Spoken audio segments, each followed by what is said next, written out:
Muito bem, senhoras e senhores, Invocação do Mal 3, A Ordem do Demônio, estreou nos cinemas, esse filme dessa franquia tão maravilhosa, mas você sabia que realmente essa história é baseada em fatos reais? É realíssimo todo esse fato que aconteceu, o segundo caso mais famoso do casal Warren, só perdendo aí pra Amityville, e é sobre esse caso que eu vou comentar com vocês hoje, contando a história real, só ficar comigo.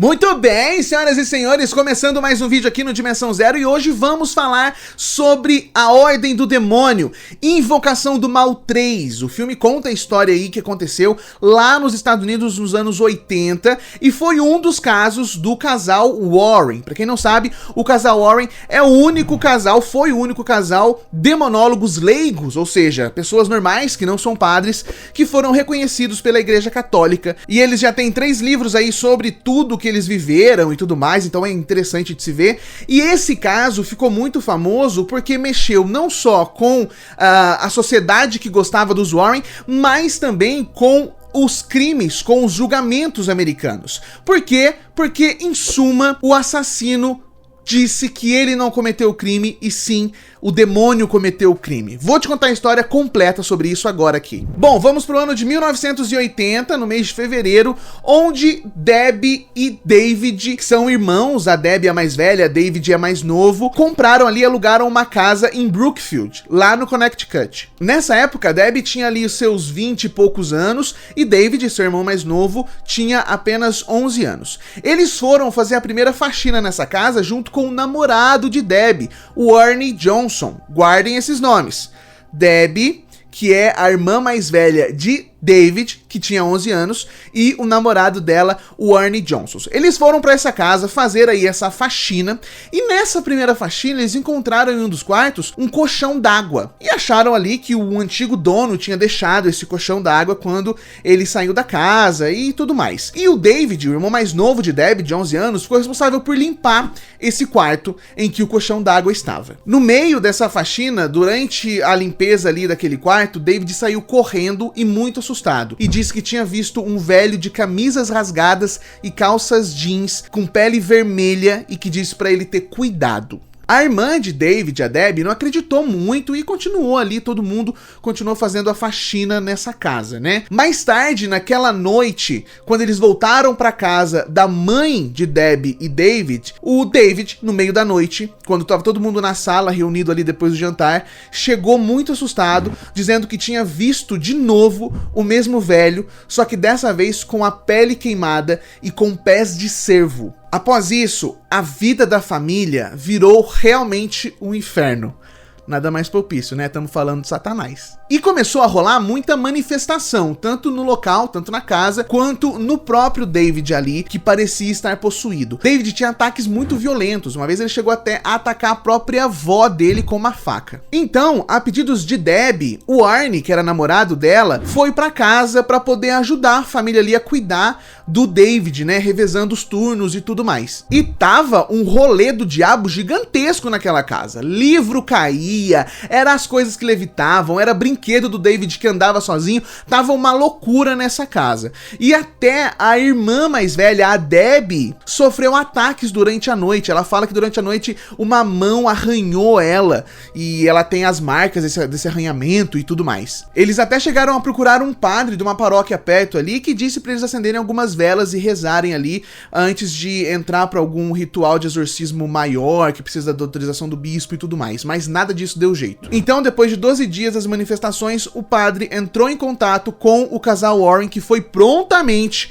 para casa para poder saber o que estava acontecendo realmente. Então, os Warren começaram alguns procedimentos ali com a família aí na casa, e quando eles entrevistaram o David, a Lorraine Warren olhou para ele e disse que a besta estava no corpo do menino. Então, depois disso, o casal Warren acabou fazendo algumas liberações ali na casa e nos integrantes da família. Liberações essas que são alguns exorcismos menores, digamos assim, antes de pedir um exorcismo maior. Porque o exorcismo maior, exorcismo que nós vemos em filmes, não tinha sido autorizado pela igreja por conta que a família não tinha passado nos testes psicológicos.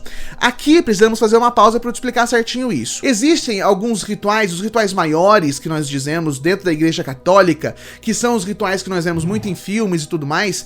Eles demoram às vezes anos para acontecer, porque a igreja se certifica, precisa se certificar totalmente de que aquilo que está acontecendo não é nenhum problema psicológico e sim realmente possessão, para o exorcismo ser efetivo. Então demoram muito tempo ali e passam por vários testes esse que a família ali desse crime não tinha passado. Bom, os ataques de David acabaram ficando cada vez mais intensos, muito mais perigosos e muito mais violentos, até que num desses ataques, o Arnie, namorado de Debbie, que estava ali vivendo e ajudando a família toda a passar por esse momento, ficou desesperado e pediu para os demônios que possuíssem ele em vez da criança. Então, imediatamente quando o Arnie pediu isso, o ataque de David parou naquele momento. David, depois ao longo dos dias, continuou tendo alguns outros ataques, mas com menos frequência. E a família, como tinha alugado a casa, foi morar na casa onde tudo tinha começado, onde tinha o colchão d'água, onde o David viu o velho pela primeira vez e onde, teoricamente, a possessão tinha começado. Eles foram morar nessa casa. Eu não iria nunca nessa vida. A casa já era do Satanás, eu entregava pra ele, pagava o aluguel, mas deixava ele lá. Nunca na vida que eu ia morar numa casa dessa. Aí, num dia que eles estavam vivendo nessa casa, no outono ali, bem já frio, o Arnie, o namorado de Debbie, olhou para a janela e viu e disse que tinha visto a besta. A partir desse momento, Arnie arregalou os olhos e começou a rosnar para Debbie. E foi ali que Arnie começou a ter as manifestações demoníacas. E ele não lembrava de nenhuma crise que ele tinha. Ele ficava endemoniado e ele não lembrava de nada depois. Os dias foram se passando e a Debbie conseguiu um emprego num canil da cidade e o dono desse canil se chamava Alan Bono.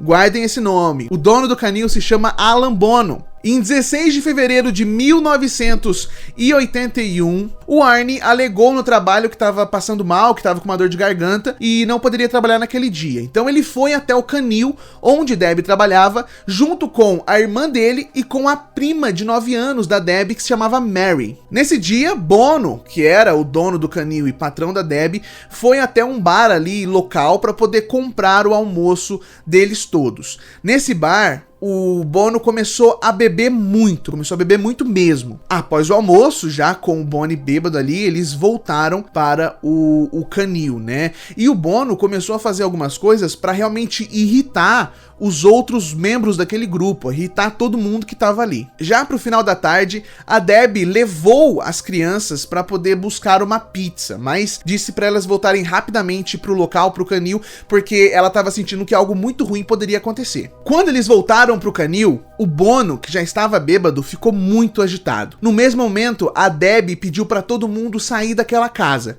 Só não saíram o Bono, e quando a Mary, a prima mais nova de Debbie, estava saindo, Bono agarrou ela e não queria deixar ela ir. Nesse mesmo momento, Arnie voltou para dentro da casa onde eles estavam, em transe, possesso, e quando Bono soltou Mary, Arnie partiu para cima dele com uma faca com canivete que Arnie sempre andava e esfaqueou Bono até a morte. Depois disso, Arnie correu para a floresta e foi encontrado 3 quilômetros do local do assassinato. Ele foi preso e foi julgado. E durante o julgamento, Arnie e seu advogado alegaram que ele era inocente porque ele não tinha cometido o crime, e sim, quem tinha cometido o crime eram os demônios que estavam dentro dele. Bom, essa é a história de Invocação do Mal 3, a história que o filme se baseia, A Ordem do Demônio, The Devil Made Me Do It, um filme que, meu Deus do céu, dá medo, dá susto. É mais um acerto dessa franquia tão maravilhosa. Enquanto alguns filmes dessa franquia não foram muito bem sucedidos, assim, eu digo em realmente serem bons,